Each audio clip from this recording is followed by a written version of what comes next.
ಶಿರಾ ತಾಲೂಕಿನ ಹುಲಿಕುಂಟೆ ಗ್ರಾಮ ಪಂಚಾಯಿತಿಗೆ ತೆರವಾಗಿದ್ದ ಅಧ್ಯಕ್ಷ ಸ್ಥಾನಕ್ಕೆ ನಡೆದ ಚುನಾವಣೆಯಲ್ಲಿ ನೂತನ ಅಧ್ಯಕ್ಷರಾಗಿ ಚಿಕ್ಕ ಹುಲಿಕುಂಟೆ ರವಿಕುಮಾರ್ ಅವಿರೋಧವಾಗಿ ಆಯ್ಕೆಯಾದರು. ಈ ಸಂದರ್ಭದಲ್ಲಿ ಗ್ರಾಮ ಪಂಚಾಯಿತಿ ಸರ್ವ ಸದಸ್ಯರು, ಪ್ರಮುಖ ಮುಖಂಡರು, ಗ್ರಾಮ ಪಂಚಾಯಿತಿ ಅಭಿವೃದ್ಧಿ ಅಧಿಕಾರಿ ಸೇರಿದಂತೆ ಪ್ರಮುಖರು ಉಪಸ್ಥಿತರಿದ್ದರು.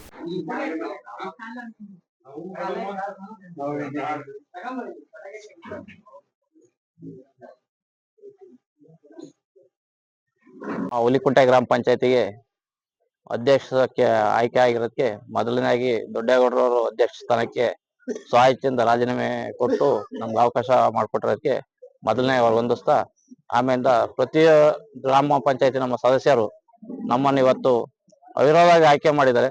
ಪ್ರತಿಯೊಬ್ಬರು ಸದಸ್ಯರಿಗೂ ನನ್ನ ಮೊದಲ ಧನ್ಯವಾದ ತಿಳಿಸ್ತೀನಿ. ಹಾಗೂ ಇದಕ್ಕೆ ಸ್ಪಂದಿಸಿದಂತ ನಮ್ಮ 5 ಹಳ್ಳಿಯ ಜನಗಳಿಗೂ ಸಹ ನನ್ನ ಪರವಾಗಿ ಅವರಿಗೆ ಅಭಿನಂದನೆಗಳನ್ನ ಸಲ್ಲಿಸ್ತಾ ಇದ್ದೀನಿ.